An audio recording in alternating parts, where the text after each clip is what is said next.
E hoje nós vamos falar um pouco também sobre essa festa que é a maior festa do cristianismo. Amém?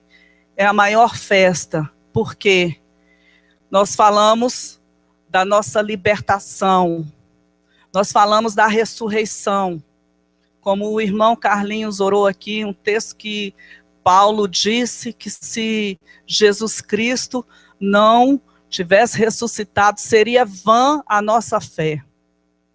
Nós não servimos a um rei morto.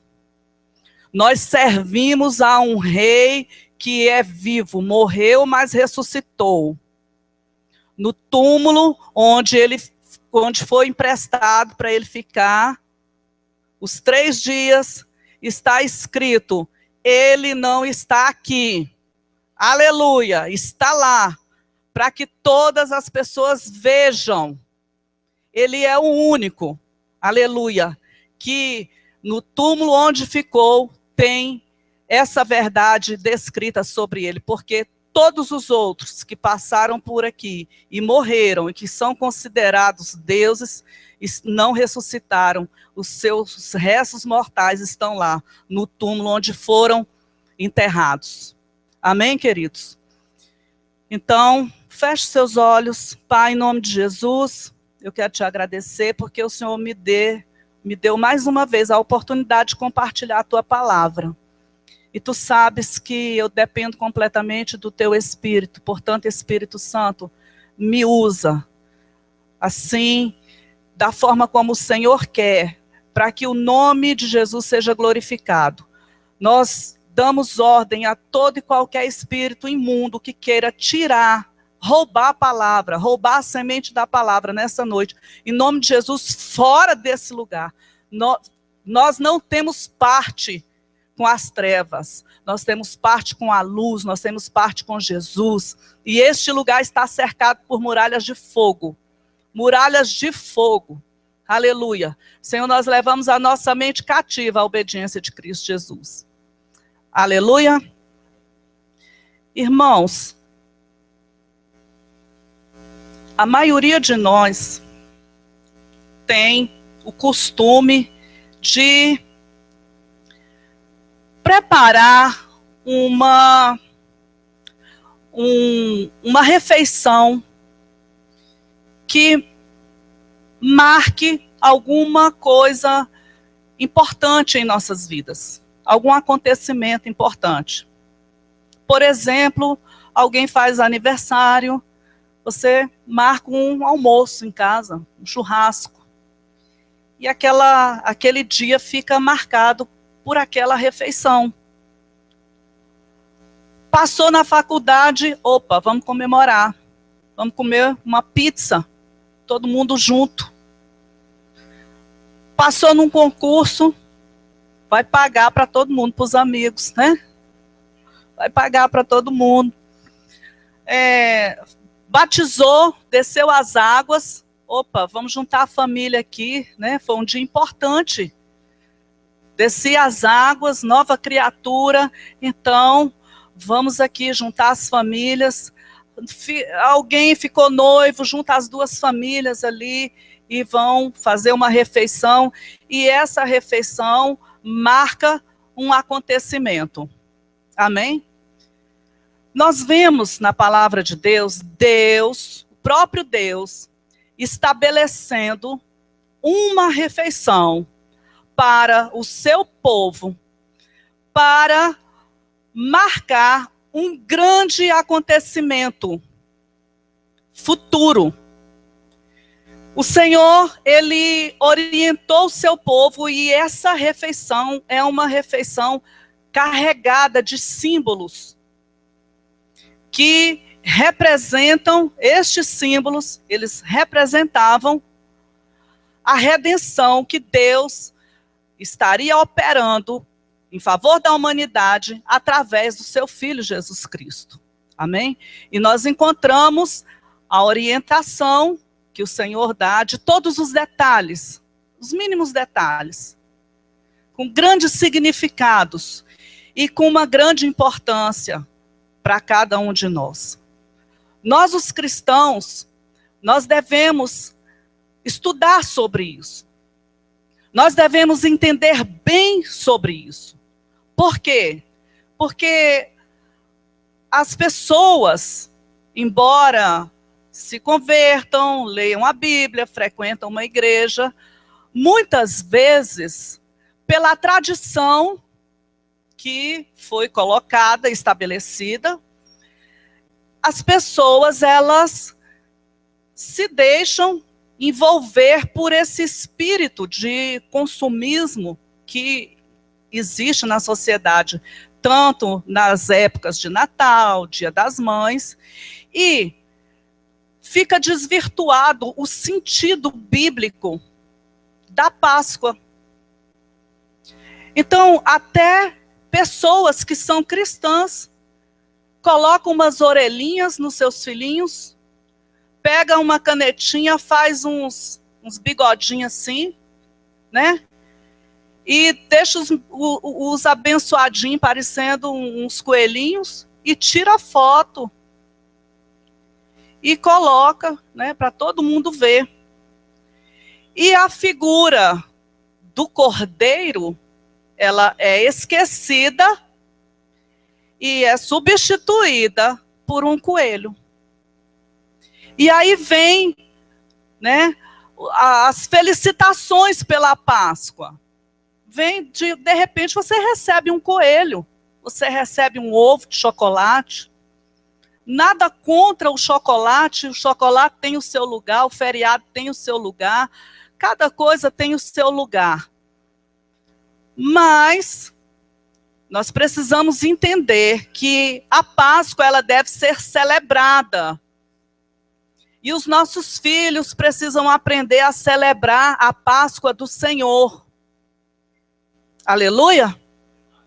Eu sei que tem pessoas que até duvidam que essas coisas acontecem, mas acontece. Acontece muito. E por que acontece? Pela falta de conhecimento, queridos. O povo de Deus, né, é destruído por falta de conhecimento. Então, a igreja, ela tem a responsabilidade de ensinar. Aleluia? Ela tem essa responsabilidade de ensinar. E nós vemos aqui, o texto que nos ensina sobre a Páscoa, ele se encontra, um dos textos, em Êxodo, no capítulo 12. Você vai ver aqui a instituição da primeira Páscoa. E hoje eu não quero falar só dos símbolos, como o ano passado, na Páscoa, eu preguei falando sobre cada um. Na verdade, eu dei um estudo sobre cada um. Mas eu quero trazer para nós, nessa noite, de uma forma geral, o que esta refeição projetou para a humanidade. O que ela representava para a humanidade. Nós precisamos ter isso claramente. Nós precisamos entender claramente sobre o propósito pelo qual Deus estabeleceu. E o significado na nova aliança. Porque Deus, ele deu uma ordem e ele disse que esta festa deveria ser celebrada perpetuamente.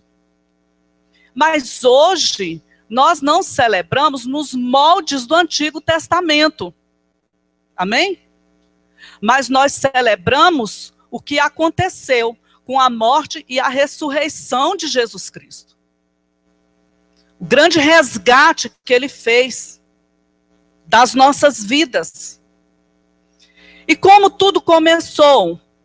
Irmãos, nós sabemos que o povo de Deus foi para o Egito, e ali José, ele estava governando, mas depois da morte de José, aquele faraó que conhecia José, ele também morreu, e levantou-se um outro faraó, e este faraó, então, começou a oprimir o povo de Deus. E o povo ficou ali no Egito na condição de escravidão. O povo trabalhava para servir Faraó, para servir os egípcios. Então, o povo chegou em um dado momento que não estava suportando mais a opressão. O povo estava oprimido. E aí nós vemos no capítulo 2, quando esse povo, em Êxodo, no capítulo 2, quando o povo clamou ao Senhor, por não aguentar tanto sofrimento, por não aguentar a escravidão, por desejar retornar, sair daquela terra, aquele povo em angústia clamou a Deus. E nós encontramos aqui no versículo 23 do capítulo 2 do livro do Êxodo, dizendo assim: e aconteceu depois de muitos destes dias, morrendo o rei do Egito, que os filhos de Israel suspiraram por causa da servidão, e clamaram, e o seu clamor subiu a Deus por causa da sua servidão. E ouviu Deus o seu gemido. O povo clamou, o povo gemeu, o povo estava em angústia, o povo estava em opressão. E o povo então clamou a Deus, e a Bíblia diz que Deus lembrou-se da sua aliança com Abraão.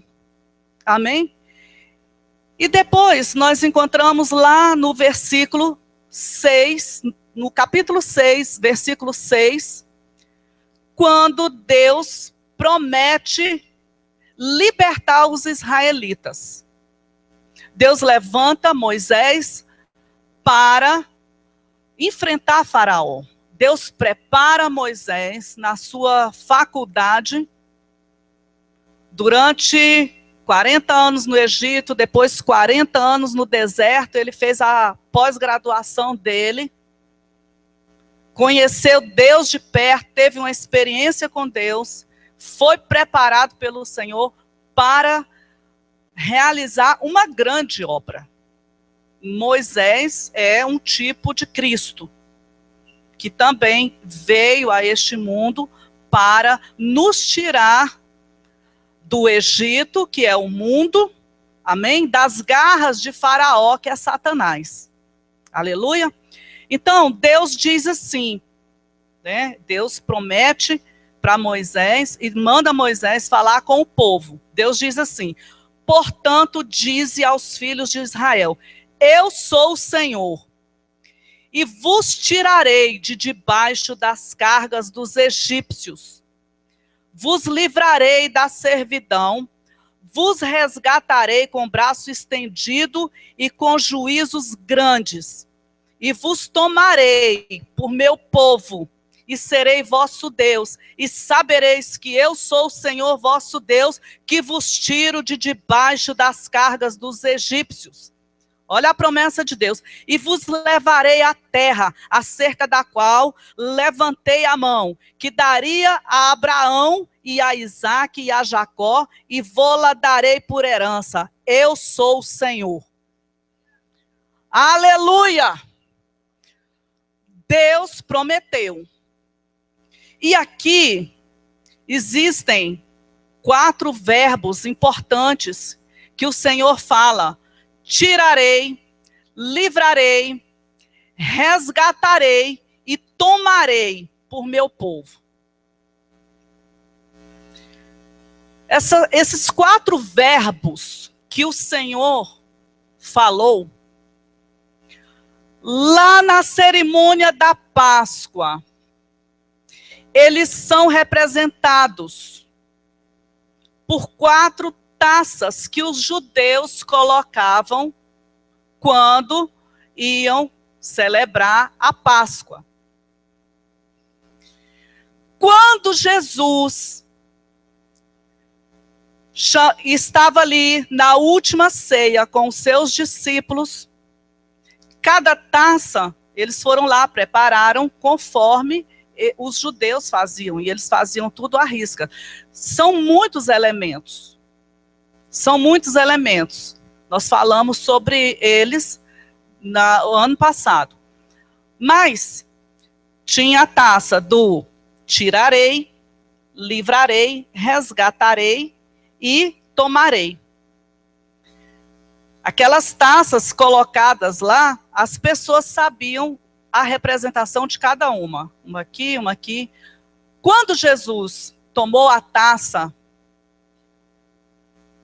para falar para os discípulos, este é o meu sangue que é derramado por vós, ele pegou a taça do resgate. Os discípulos estavam entendendo muito bem, naquela Páscoa, o que Jesus estava passando para eles. Jesus estava passando para eles o que, por tradição, vinha de conhecimento, quando Deus estabeleceu a Páscoa lá no livro de Êxodo, quando o povo estava cativo no Egito. Então nós vamos para o capítulo 12, e hoje eu quero falar só algumas significações na nova aliança e representações do que Deus colocou aqui para eles. Amém? Então diz assim no versículo 1, eu quero que você acompanhe, nós vamos ler bastante versículos aqui. Por quê, queridos? Deus, ele disse para o povo, quando ele estabeleceu aqui, que o seu povo deveria ensinar às demais gerações o significado desta celebração. Amém? E essa responsabilidade era dos pais. Os pais tinham que ensinar para os seus filhos. Então diz assim, versículo 1. E falou o Senhor a Moisés e a Arão na terra do Egito, dizendo: este mesmo mês vos será o princípio dos meses, este vos será o primeiro dos meses do ano. Falai a toda a congregação de Israel, dizendo: aos 10 deste mês, tome cada um para si um cordeiro, segundo as casas dos pais, um cordeiro para cada casa. Mas se a família for pequena, para um cordeiro, então tome um só com seu vizinho, perto de sua casa, conforme o número das almas, conforme o comer de cada um, fareis a conta para o cordeiro. O cordeiro ou cabrito será sem mácula, um macho de 1 ano, o qual tomareis das ovelhas ou das cabras, e o guardareis até ao 14º dia deste mês, e todo o ajuntamento da congregação de Israel o sacrificará à tarde. E tomarão do sangue, e poloão em ambas as ombreiras e na verga da porta, nas casas que o comerem. E naquela noite comerão a carne assada no fogo, com pães asmos, com ervas amargosas a comerão. Não comereis dele nada cru, nem cozido em água, senão assado ao fogo, a cabeça com os pés e com a fressura. E nada dele deixareis até pela manhã, mas o que dele ficar até pela manhã, queimareis com o fogo. Assim, pois, versículo 11, o comereis, os vossos lombos cingidos, os vossos sapatos nos pés, o vosso cajado na mão, e o comereis apressadamente. Esta é a Páscoa do Senhor. Amém? Deus deu todos os detalhes, deu a orientação. E quando Deus fez isso? Ora, Moisés já tinha se apresentado a Faraó, tinha falado que Deus estava ordenando que ele deixasse o povo livre para ir adorar o Senhor. Você sabe que Faraó, ele não permitiu, o coração dele estava endurecido, e foi o próprio Deus que endureceu o coração de Faraó para que ele pudesse manifestar a glória dele. Como? Através de cada praga que era liberada como juízo de Deus sobre os egípcios, o Senhor estava destronando os principados daquela nação. Então, nesse momento aqui, já tinham acontecido 9 pragas. E o Senhor, então, ele vai trazer a 10ª praga, que é a morte dos primogênitos. Nós sabemos que o faraó, antes da morte de Moisés, ele tinha mandado matar todos os meninos, filhos dos israelitas. Ele deu ordem para que as parteiras, quando fizessem os partos, elas e vissem que era menino, que elas matassem. E depois, nós sabemos que as parteiras não fizeram isso, né? E foi assim que Moisés foi escondido por Deus. Mas ele conseguiu matar muitas crianças. Foram muitas crianças mesmo, do povo israelita que morreu. E essa última praga que Deus traz sobre o Egito, ela vai tocar nos primogênitos. Então, crianças também estavam ali no meio desses primogênitos, porque tinha pessoas que eram primogênitas, mas que já tinham crescido e eram primogênitas. Essas morreram, mas todos os primogênitos morreram. Essa praga o Senhor lançou como a última. E o Senhor, então, queridos, orienta Moisés, porque ele diz para Moisés o seguinte: olha, eu vou mandar um anjo destruidor. E todo primogênito dos egípcios vai morrer nessa noite. Até dos animais. Todos vão morrer. O anjo destruidor, ele vai passar em todas as casas. E aí o Senhor, então, dá estas orientações. Vocês vão pegar um cordeiro ou um cabrito de até 1 ano, sem defeito. E vocês vão pegar, no dia 10, vocês vão botar em casa, vocês vão observar. Porque quando passar 4 dias, vocês vão sacrificar esse cordeiro à tarde, e vocês vão pegar o sangue desse cordeiro, e vocês vão aspergir os umbrais e as vergas das portas de vocês.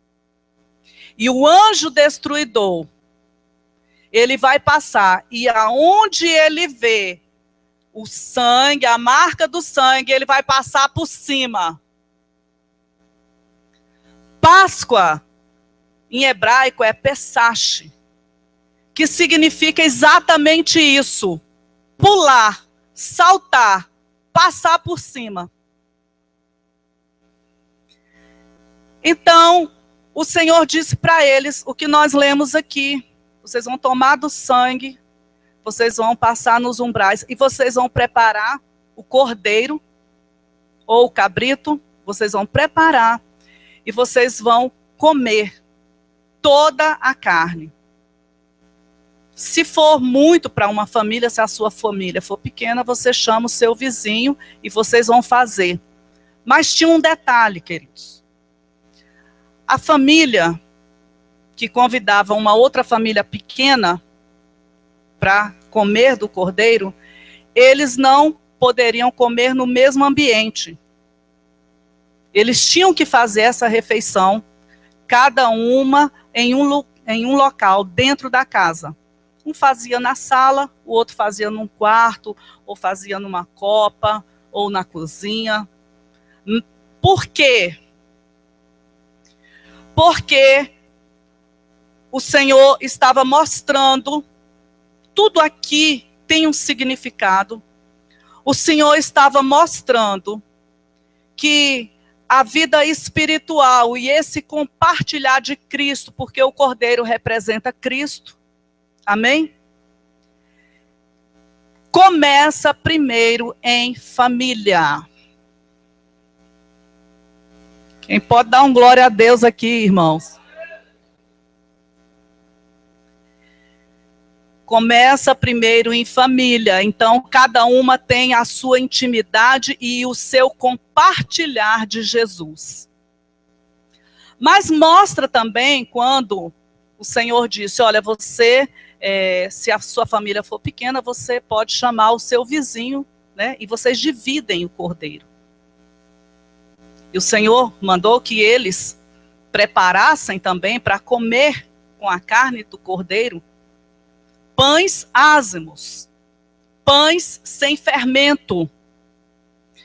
Uma semana antes, 7 dias antes, as pessoas, quando comemoravam a Páscoa, elas não podiam comer nada fermentado. E se alguém comesse, ia morrer. Era pena de morte. Porque o fermento representa o pecado. E além do pão, da carne, do carneiro, o Senhor mandou também que eles fizessem ali comessem ervas amargas. Por quê? Porque as ervas amargas, no decorrer dos tempos em que eles celebravam a Páscoa, eles estariam se lembrando do sofrimento que eles passaram no Egito, de todas as lágrimas que eles derramaram no Egito. Então, era um memorial para eles. Aquele pão sem fermento nos dá uma ideia de arrependimento. Hoje, quando nós celebramos a ceia do Senhor, nós oramos e chamamos a igreja para um arrependimento. Amém?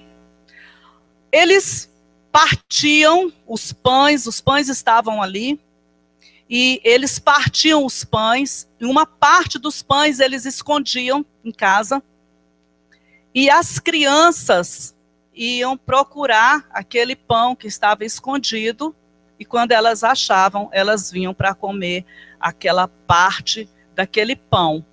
Nós sabemos que o pão sem fermento também representa a pessoa de Jesus, porque a Bíblia diz que esse cordeiro ele tinha que ser sem defeito, o pão tinha que ser sem fermento. Tudo representando Jesus, Filho de Deus, que não pecou. Ele não pecou. Totalmente inocente. Então, Deus disse, olha, vocês vão fazer essa refeição. E o anjo da morte, ele vai passar no Egito. Só que vocês vão fazer essa refeição vestidos, preparados. Porque quando o anjo da morte passar pelo Egito, nessa última praga, Faraó vai liberar vocês e vocês vão ter que sair correndo. Então, Deus preparou tudo. Deus orientou de todas as formas. Mas, irmãos, tudo isso foi uma representação, uma tipologia da obra redentora de Cristo Jesus. Porque hoje nós aceitamos Jesus pela fé. Nós sabemos que Jesus é o Filho de Deus que veio a este mundo, viveu, morreu, ressuscitou, está à direita do Pai, vai voltar para arrebatar a igreja. Nós cremos nisso pela fé, e porque nós cremos nisso, nós recebemos o resgate pelo sangue dele. Este é o meu sangue que é derramado por vós, assim como aquele cordeiro que era sacrificado, e o seu sangue era poderoso para marcar os umbrais e as vergas das portas, e assim o anjo da morte não destruía nada naquela casa. Quando nós aceitamos Jesus, essa marca do sangue dele fica espiritualmente em nossas vidas. E o diabo não tem direito sobre as nossas vidas, porque nós temos um dono. Resgate é compra. Ele nos comprou. Nós somos dele 2 vezes. Direito de criação e direito de redenção. Ele nos fez e nós o abandonamos. Nós nos levantamos contra ele. Então, nós nos tornamos escravos de Faraó, escravos de Satanás. Ficamos presos no Egito.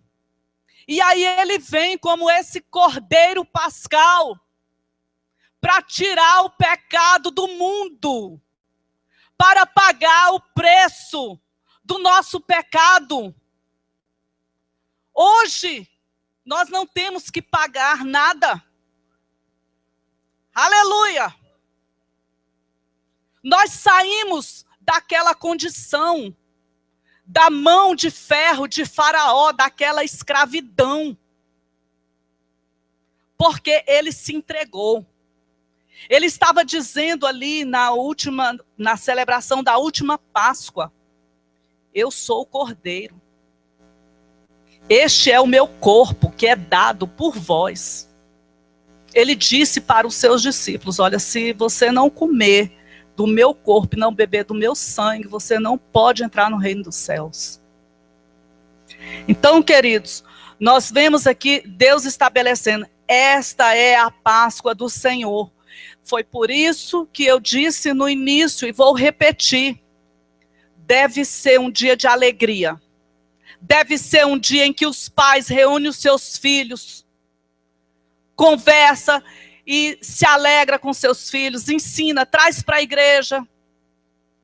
As professoras preparam uma celebração, preparam um ensino, para que eles tenham consciência disso, porque senão eles vão crescer não valorizando o cordeiro, mas valorizando o coelho, valorizando o ovo de chocolate. E o Senhor, ele diz assim, deixa eu encontrar aqui um versículo, onde ele diz que eles deveriam, versículo 14, e este dia vos será por memória, e celebrá-lo-eis por festa ao Senhor nas vossas gerações, e celebrareis por estatuto perpétuo. Depois ele diz, no versículo 17, a mesma coisa: guardai, pois, a festa dos pães asmos, porque naquele mesmo dia tirei vossos exércitos da terra do Egito, pelo que guardareis este dia nas vossas gerações por estatuto perpétuo. Isso não significa que agora, na nova aliança, nós vamos fazer uma celebração, vamos celebrar a Páscoa, como os judeus que ainda estão esperando o Messias fazem todos os anos. Não, nós não vamos fazer isso.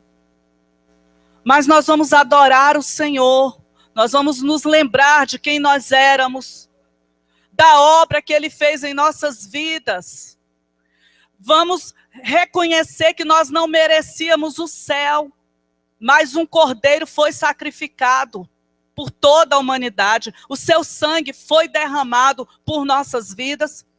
Aleluia! E nós vamos desejar uma feliz Páscoa para as pessoas, mostrando a cruz de Cristo, mostrando o túmulo vazio, dizendo que ele ressuscitou e que Jesus Cristo, aquele que foi reconhecido por João Batista, lá em João 1:29, eis o Cordeiro de Deus que tira o pecado do mundo, não deve ser celebrado como a figura de um coelho. Eu acho bonitinho o coelho, até gosto de coelho, de ver. Mas cada coisa no seu devido lugar. Então, para nós, irmãos, os cristãos, é claro que pessoas acabaram de se converter, pessoas estão conhecendo o Evangelho agora e são levadas por isso, por uma tradição. Mas todos nós, os filhos de Deus, lavados e remidos no sangue do Cordeiro, precisam ter esse entendimento. E ninguém pintando seu filhinho de coelho no dia da Páscoa. Glória! Mostra um cordeirinho para ele. Aleluia! Se ele trouxer o coelhinho da escola, não tem problema, ensina. Irmãos, é só ensinar, conversar direitinho. Não vamos botar o coelho endemoniado, né? Endemoniar também os ovos de Páscoa. Nada disso. É só ensinar e colocar cada coisa no seu devido lugar, porque esse é o desejo do Senhor para as nossas vidas. Aleluia? Então, eu quero falar sobre alguns detalhes dessa festa. Eu disse aqui que essa festa é uma festa familiar. Uma festa familiar, uma celebração familiar. Eu disse aqui, o que está no versículo 5 do capítulo 12, que esse cordeiro ele não podia ter defeito, ele não podia ter mancha, ele tinha que ser um cordeiro perfeito para ser apresentado, representando a pessoa de Jesus Cristo. Lá no livro de Apocalipse, no capítulo 5, versículo 6, diz assim: nisto vi entre o trono e os 4 seres viventes, no meio dos anciãos, um cordeiro em pé, como havendo sido morto, e tinha 7 chifres e 7 olhos, que são os 7 Espíritos de Deus enviados por toda a terra. Quando aqui no Antigo Testamento nós vemos o Senhor falando do cordeiro, João Batista reconheceu Jesus como cordeiro, e lá no livro do Apocalipse, nós vemos Jesus sendo mencionado como esse cordeiro. E aí o Senhor diz que esse cordeiro morto deveria ser colocado o seu sangue nos umbrais da porta. E isso para nós, irmãos, nos remete ao novo nascimento. Não basta somente ir à igreja. Não basta somente saber que Jesus é o Filho de Deus. É necessário nascer de novo e ter a marca do sangue do Cordeiro na vida. E viver de acordo com o que o Cordeiro, que hoje já não é mais Cordeiro, é o leão da tribo de Judá. Vive ressuscitado, não é um coitado que está pendurado lá na cruz do Calvário, que nós vamos ficar um dia todo chorando porque ele morreu. Não. Nós vamos adorar um rei que reina, que está no trono, que vive para todo sempre, que tem domínio, que tem poder, que tem autoridade, que todo o universo se prostra diante dele, que o inferno se prostra diante dele. É a ele que nós adoramos, amém? Então, não adianta ser frequentador de igreja, não adianta ler a Bíblia, tem que nascer de novo. Jesus disse para Nicodemos: Nicodemos, se não nascer da água e do Espírito, não herdará o reino dos céus. Tem que nascer de novo, tem que ser nova criatura. Tem que viver a vida de Deus aqui na terra, sem apego às coisas do mundo, sem dividir o trono do coração com o mundo, com pessoas, com coisas. O trono do nosso coração é do Senhor Jesus. Aleluia! Então, quando Deus ordenou que ele colocasse o sangue ali, este sangue nos mostra, irmãos, um poder extraordinário sobre a morte, sobre o destruidor. O destruidor não pode tocar no sangue. O destruidor não pode tocar num filho de Deus que nasceu de novo e que tem a marca do sangue na sua vida. E sem essa marca, nós não vencemos o destruidor. Primeiro vem o conhecimento da verdade, que é a palavra. E lá em Apocalipse, no capítulo 12, versículo 11, nós encontramos a palavra de Deus dizendo que nós vencemos o diabo pelo sangue do Cordeiro e pela palavra do seu testemunho. E não amaram as suas vidas até a morte. Quem amar a sua vida, perdê-la-á. E quem perder a sua vida por causa de Cristo, ganhá-la-á. E não amaram a sua vida. Tem gente que vive nessa terra achando que vai virar uma pedra, que não vai morrer. Vai ficar a vida inteira. Ela não pensa que vai morrer um dia. Tem gente que tem já uma idade muito, muito, muito avançada e faz planos para 100 anos à frente. Ama a vida, está apegada às coisas dessa terra.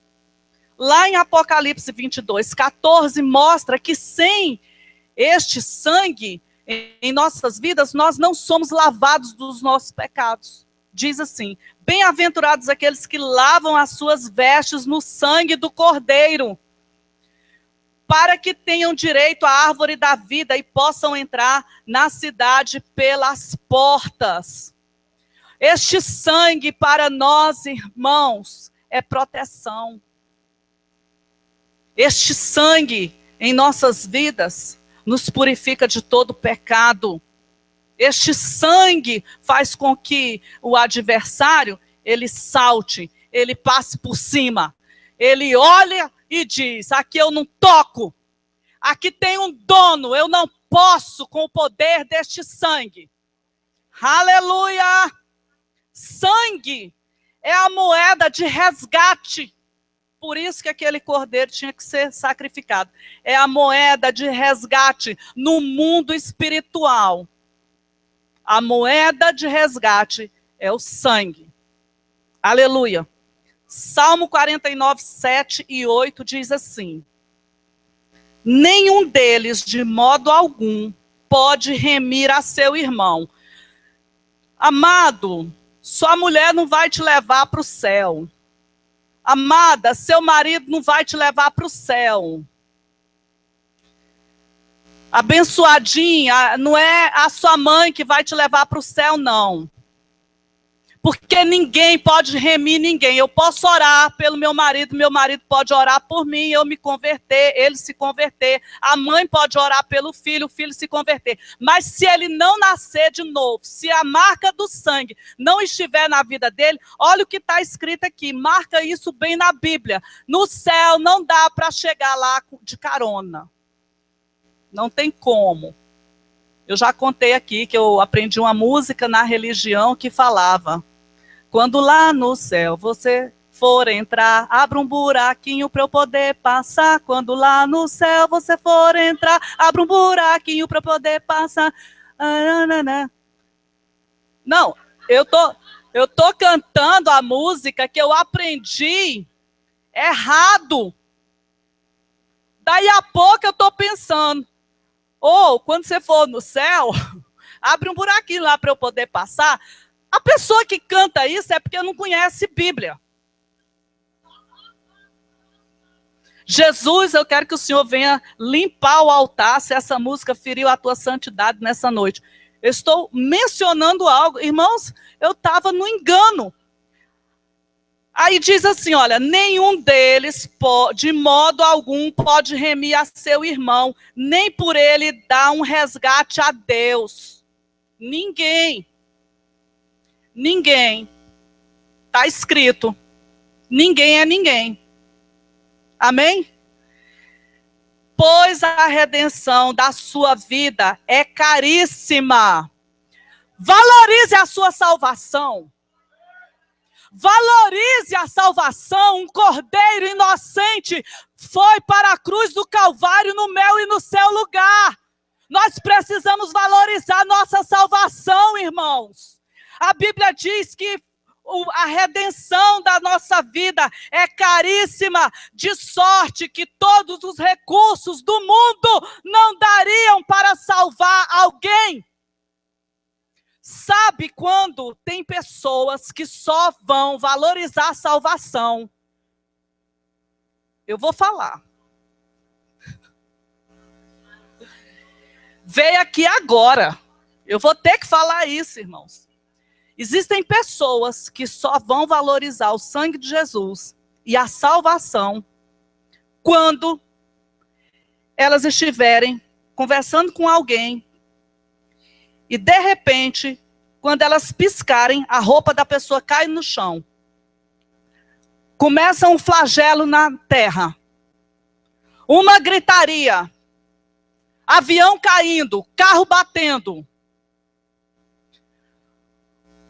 Irmãos, depois que a igreja for arrebatada, essa terra vai ficar um caos. Já não está muito boa. Mas não é nada, não é uma faísca do que vai ficar depois que Jesus voltar. E tem pessoas que só vão valorizar depois do arrebatamento. Vão chorar, vão gemer. E aí vão se lembrar. Meu Deus, a angústia, eu não valorizei. Alguém aqui já deixou de fazer uma coisa que se arrependeu muito? Eu já. Eu perdi um emprego. Eu perdi um emprego, irmãos. Eu tinha 17 anos. Eu perdi um emprego na Petrobras. Eu ia entrar. Glória a Deus agora, né? Deus é bom. Mas eu perdi. Naquele tempo, não tinha concurso. Você entrava QI. Não é que eu seja tão velha assim, irmãos. Tá entendendo, né? Mas tinha um amigo. Meu pai está aqui. Pronto. Ele tinha um amigo que arrumou um emprego para mim na Petrobras. Eu só tinha que ir lá e fazer um testezinho para poder entrar. Tinha que ter algum documento. Não foi, seu Nery? Olha aí. Eu não fui. Eu não fui porque eu estava no mundo. Envolvida com as más companhias. Quem se envolve com más companhias perde coisas grandes de Deus. Depois de muito tempo, aí eu fiz o concurso do tribunal, graças a Deus, Deus teve misericórdia de mim, que eu passei, e aí estava trabalhando. Mas aí eu vi que as pessoas, funcionários da Petrobras, salvo engano, eles têm uma participação nos lucros. Agora não está tendo muita coisa não, mas naquele tempo tinha. Então é um pessoal que trabalha na Petrobras, eles são pessoas que são muito bem de situação. E eu entrando lá com 17 anos, irmãos, eu não ia ser a presidente lá, né, da Petrobras, mas com certeza estaria muito bem. Mas eu estou bem, porque Deus tinha um plano na minha vida e, de repente, se eu entrasse por esse caminho, eu podia me perder. Então, estou bem, graças a Deus, aleluia. Louvo a Deus pelo meu emprego que Deus me deu todos os dias. Todos os dias eu louvo a Deus, porque foi Ele que me deu. Então, queridos, a Bíblia diz que nada pode comprar a salvação. E que essa salvação tem um preço muito alto. A Bíblia diz, 1 Timóteo, capítulo 6, versículo 2, o seguinte: peleja a boa peleja da fé. Aqui tá, nesse versículo aqui, é um versículo que fala de guerra, de combate. Peleja a boa peleja da fé. Apodera-te da vida eterna, para a qual foste chamado, tendo já feita boa confissão diante de muitas testemunhas. Pronto, isso daqui sela.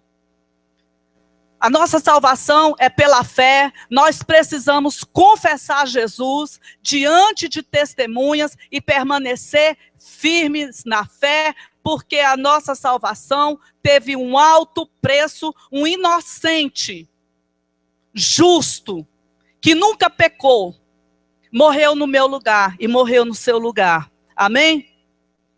Então eu já disse que as ervas amargas representavam o sofrimento de Israel e apontavam também, porque toda a simbologia que tem aqui apontava para a pessoa de Jesus Cristo. Então as ervas mostravam não apenas os sofrimentos do povo de Israel, mas também os sofrimentos que Jesus passaria pelo seu povo.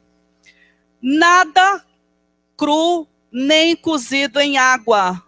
Nós lemos aqui que Deus falou assim: vocês vão comer a carne assada. Você não pode comer nada crua nem cozida em água. Isso fala, queridos, da nossa vida com Jesus Cristo, o seguinte: a nossa vida com o Senhor não é do jeito que a gente pensa. A nossa vida com o Senhor não é do jeito que a gente quer. A nossa vida com o Senhor é do jeito que Ele fala. É do jeito que Ele determina na palavra. Ah, mas eu acho que é assim, eu não entendo que é assim, eu quero assim. Não. Deus disse: vocês não vão comer do jeito que vocês querem. De repente tinha alguém lá que não gosta de carne assada, que queria comer um cozido, mas não podia, porque tinha que ser do jeito que o Senhor deixou estabelecido. Amém? A salvação, isso mostra que a salvação é apenas na pessoa de Jesus Cristo. Porque às vezes a pessoa pensa assim: não precisa isso. Eu vou fazer o seguinte, eu vou fazer uma caridade. Eu vou fazer uma caridade para eu ser salvo. E com essas caridades, Deus vai receber a bondade do meu coração, então eu estou salvo. Algumas pessoas pensam assim: não, então eu vou fazer um sacrifício. Eu vou me fechar no mosteiro, vou ficar lá cantando, e estou salva. Não. A Bíblia diz, Atos 4, versículo 12: em nenhum outro há salvação, porque debaixo do céu nenhum outro nome há dado entre os homens em que devamos ser salvos. Comer o carneiro, o cordeiro assado, aponta para a pessoa de Jesus e da forma como Deus estabeleceu na sua palavra. E o Senhor diz assim: vocês não vão deixar nada, vocês têm que comer tudo. Ou seja, isso mostra a obra completa de Cristo. O que o Senhor fez é completo. Ele não precisa morrer de novo. Ninguém precisa fazer o sacrifício, porque a obra dele foi completa. E aí ele diz: olha, vocês vão comer a cabeça, as pernas e as entranhas. A cabeça, irmãos, fala de nós precisamos de Cristo em tudo. Fala que nós devemos ter a mente de Cristo. Amém?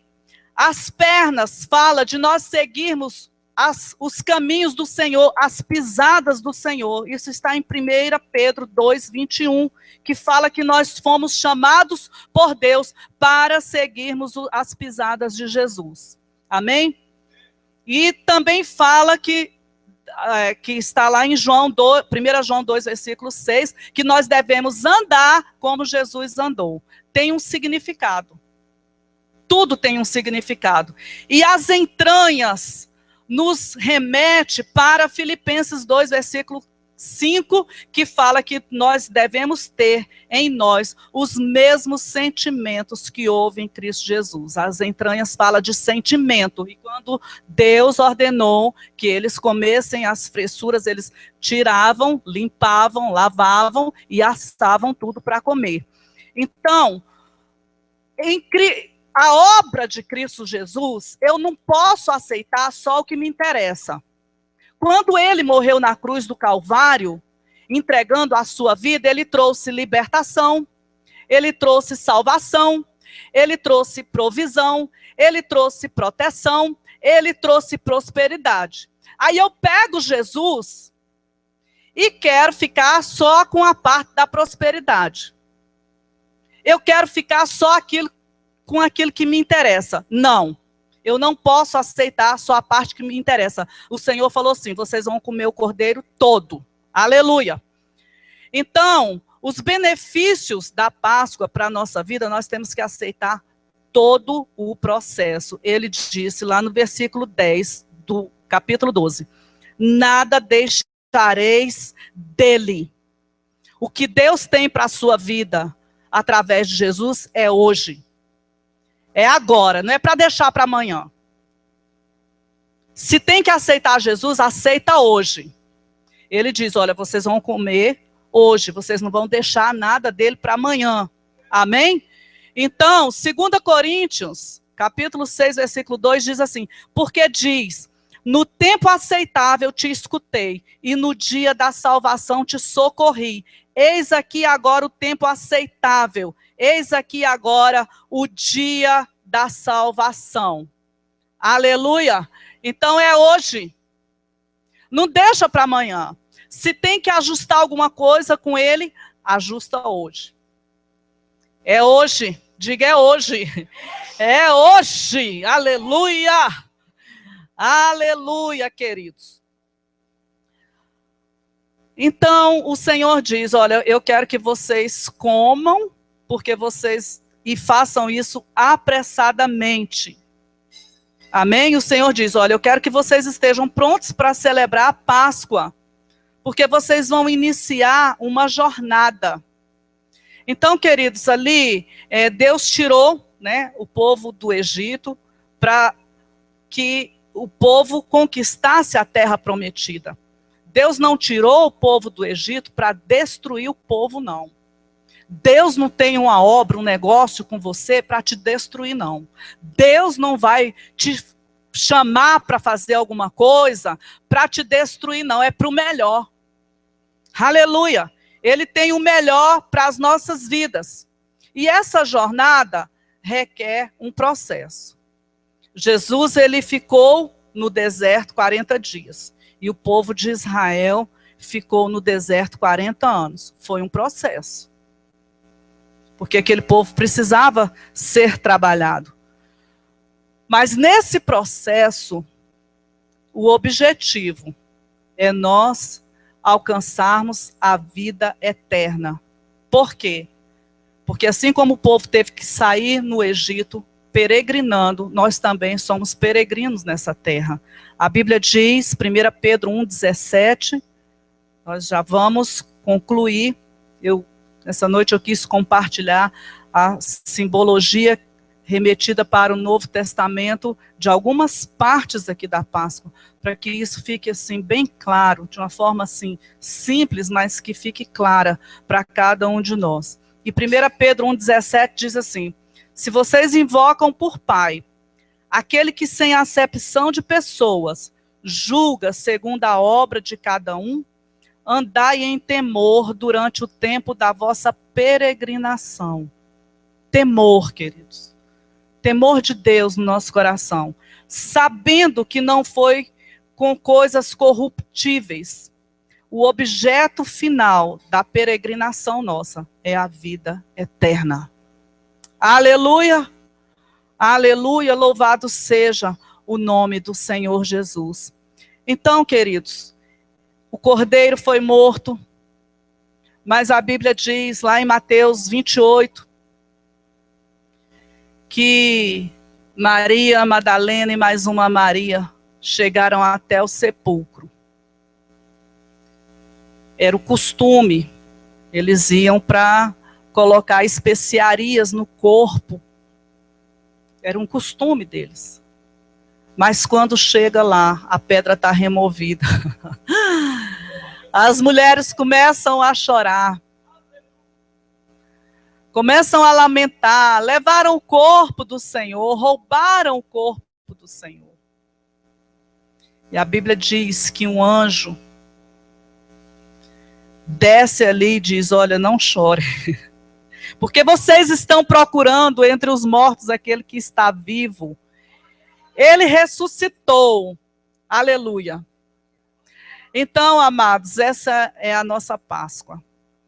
a nossa libertação. Páscoa para nós significa libertação.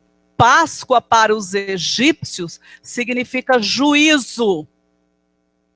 Entenda, nós também vamos sair dessa terra. O mundo já foi julgado, amém? Mas ainda vai acontecer algo. A mesma coisa que aconteceu com os egípcios. Nós vamos sair dessa terra. Para nós é celebração, é festa. Mas para o mundo é juízo, para aquelas pessoas que não estão com Deus. Amém? Então, após a morte do Senhor Jesus, o significado da celebração mudou. E porque nós não vamos, né? Você não vai pegar em casa, matar um cordeiro e celebrar dessa forma. Mas nós celebramos a nossa redenção. Ele morreu em nosso lugar, nós somos livres, nós podemos adorar, nós podemos servir o Senhor, nós podemos entrar em sua presença sem peso, sem condenação, sabendo que diante de Deus, Deus olha para mim e para você e vê o sangue. Olha para mim e para você e vê o sangue dele. Amém, queridos? Vamos ficar de pé.